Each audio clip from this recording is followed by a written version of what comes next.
Counterattack back on the road this week. We stay at UC Davis for the FINA Women's Intercontinental Tournament. We'll get you caught up with all the medal round results, plus college playing games happening this past weekend, setting up our final 8 teams in Indianapolis coming this weekend, high school championships, and more on a brand new Counterattack.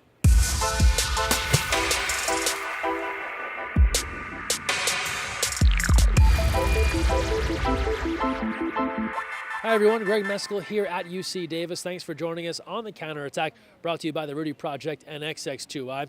We jump in right where we're at, UC Davis and the FINA Women's Intercontinental Tournament. As you probably know by now, it came down to who else? The two rivals, USA and Australia, meeting for gold. Just a day after USA came back to beat Australia in a shootout, they met up again in the gold medal match. It was also Canada and Japan for bronze. Let's get you caught up with the highlights. We jump right into the gold medal game. It was a rematch of a great game Saturday night that went to a shootout. USA and Australia meeting for gold. Early on, Ellie Armand opens the scoring on this dish from Keisha Gophers, 1-0 Australia. Then it's the duo of Armand and Gophers again for the Aussies' second goal, 2-0. They're off to a hot start. After another Armand goal put Australia up 3-0, Melissa Seidemann gets Team USA on the board on the dish from Ryan Neuschel, making it 3-1. And then USA turns to one of their up-and-comers, Jewel Romer. She scores here, lower right-hand shot, and Team USA drawing to within 1. Aria Fisher opens the third quarter by tying the game, 5:38 left in the third. 2 more goals from Australia, and then Isabel Bishop draws a penalty. Rowie Webster converts there. She's the tourney's leading scorer. And again, a 3-goal deficit for Team USA. Australia now ahead 6-3. Paige Housechild opens the fourth for Team USA, assisted here by Neuschel, 6-4. Not long after, more Romer scoring here on the penalty shot. We're back within 1, 6-5 Australia. After goals from Tiana Sogard Anderson and Housechild, Aria Fisher comes calling once more, tying the game at 7. But too much Australia. Armand scores her 4th goal of the game, a game high here on the skip with 1:47 left. They go up 8-7. Then back-to-back goals for the veteran Gophers from long range. That puts the icing on this cake. Australia goes ahead 10-7. They take the gold medal at the 2017 FINA Intercontinental Tournament. The first loss for Team USA since the middle of 2016. Afterwards, Rowie Webster on the friendly rivalry between these two countries. And we talk with Team USA. I think both teams are so proud to play the game, and it's the game we love, and both coaches love the rivalry as well. So I think we're good mates out of the water, but come game time, it's war basically. So I think it doesn't matter really the age or the newcomers. You set a standard from the top, and the young ones kind of follow from that. Despite our loss, I feel we came closer and we have better chemistry, and we didn't put away all of our opportunities, but as a team, I feel we grew a lot and learned a lot more. So now, and it was most of us our first time ever competing at this level. So I think it was a great experience, and it was just fun. And our most important thing we went into this tournament thinking was just improving and playing present rather than thinking of everything you have to do correct. Just be present and have fun. Hopefully they learned a lot, and now really I think the onus is a little bit on them, as they go back to their clubs or their high schools or even their national teams, and trying to continue to work on the things that we've talked about and the lessons that they've learned, and hopefully the learning doesn't stop. But in the end, it was great. I'm really happy with how the team was, how the team listened, how receptive they were, and how they competed. Third place game now, low scoring affair between Canada and Japan. These two met to start the tournament, and it was all Japan winning handedly. Much different here. No scores early until Masaki Noro of Japan rockets a shot in here with 4:49 in the first. Japan ahead 1-0.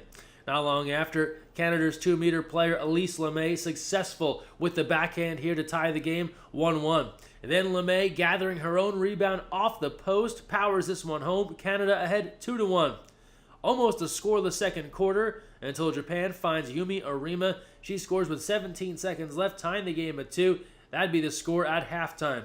Third quarter, more Lemay, more backhand action here on the dish from Michelle Caron. It's a 3-2 lead for Canada. Canadians now starting to pull away. Former Stanford standout Gurpreet Sohi opens the fourth with a lob shot, 4-2 Canada, and then with 3:36 left to go, Canada's Joelle Bakazi has the redirect from Shea Fournier. Canada goes up 5-2. They take it, bronze medalists from the FINA Intercontinental Tournament. And that sets up our final standings here. USA taking silver. It's Australia in the gold, Canada bronze. Japan taking fourth. In our fifth place game, it was Kazakhstan, a winner over China. Qualifications set for the FINA World League Super Final. Those top four teams qualify, plus China as the host, and that sets the stage for Shanghai this June. More to talk about at the FINA Intercontinental Tournament, including individual award winners. The MVP, despite not winning gold, it goes to Melissa Seidemann from Team USA. The top goalie, Jessica Gaudreau from Team Canada. And as we mentioned earlier, Rowie Webster piling up 18 goals. She's the top scorer. Before we move on from FINA Davis, have to show you some great highlights from earlier in the week from Team USA. First, there was the United States taking on Canada. Things were tied late in the fourth quarter until Melissa Seidemann took over. 4 seconds left, 3 seconds left. Seidemann for the win! With 1 second left, Melissa Seidemann hits on the power play goal. With 1 second to play, Team USA goes up 6-5. Wow, what a shot. And then Team USA met Australia on Saturday evening. We mentioned this one was a thrilling finish. Teo Walsh and Ryan Neuschel coming up big in a shootout.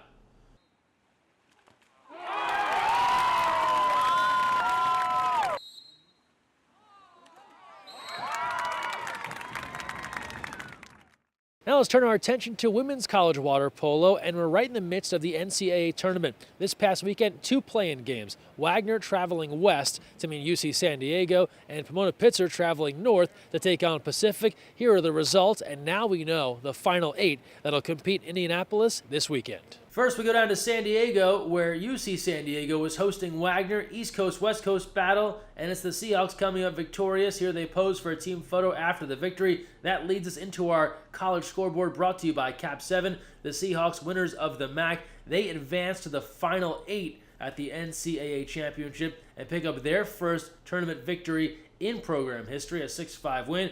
And then not too far from UC Davis, Pacific, a winner over Pomona-Pitzer, 11-5, and the Tigers are moving on in the NCAA tournament. And that leads us to our updated NCAA bracket. Here's how things will begin this Friday in Indianapolis. It'll be UCLA and Wagner to kick things off. Don't forget, live streaming of all the games available at ncaa.com.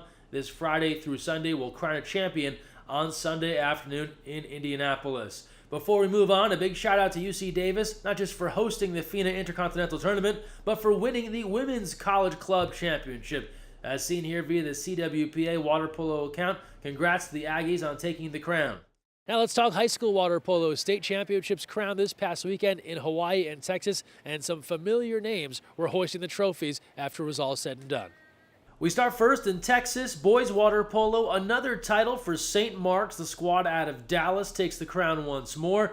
On the girls' side, Cy Creek, your champs. MVPs, Catherine Cullen from Geyer High School, Zach Lowry from South Lake Carroll. Out to Hawaii we go, and it's the 10th straight title for girls water polo at Punahou. They defeat Kamehameha 3-2. Congrats.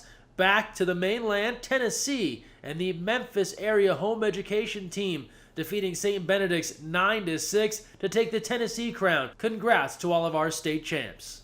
Now we got to talk Junior Olympics. Even though we're here talking international water polo, the world's largest water polo tournament is 70 days away as of today, Water Polo Wednesday, and we're looking to tell your stories. We also want you to be there. So first things first, visit usawaterpolo.org, get all the information on the Junior Olympics. And secondly, if you're going to JOs and you have a great story, a great club, a special athlete, an award-winning coach, let us know. We'll tell your stories. Send an email to media@usawaterpolo.org, and we'll be featuring you this summer at the JOs.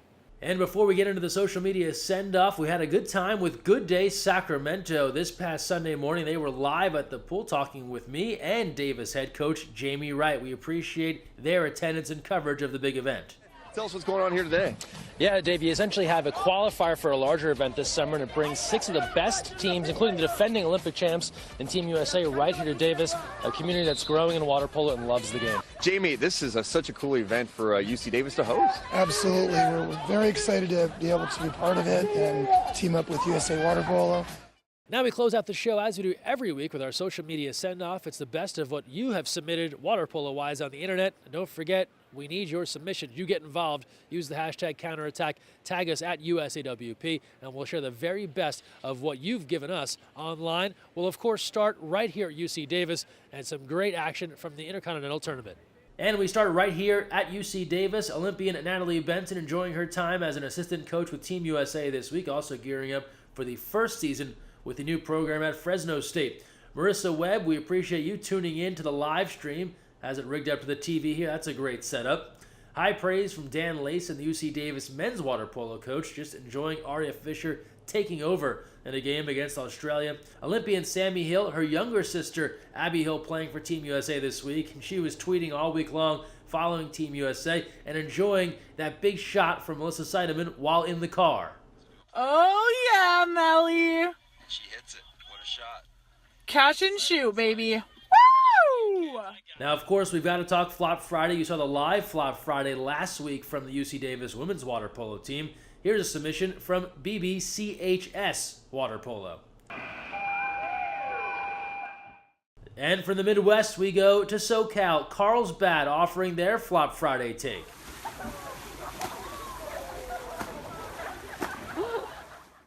We told you on last week's show our winner of the rock tape photo contest. Another shout out for Holly Harmon and her submission from the @SaintPluto Twitter account. Congrats on winning the rock tape contest. And last but not least, Olympian Maddie Musselman playing for the UCLA Bruins, gearing up for the rest of the NCAA tournament. But gotta watch out for your teammates, especially Rachel Fatal. Water polo can be a physical sport, as shown here on Instagram. So there it is, some of the best stuff we saw online this week in the social media send-off. Thanks for all your submissions using those hashtags, FINA Davis, Flop Friday. Good stuff. Stay involved. Tag us, counterattack at USAWP, and we'll share the very best of what you've shared next week on the show. That'll do it for this week's episode from UC Davis. Thanks so much for joining us, and don't forget, when you're on the counterattack, look weak side.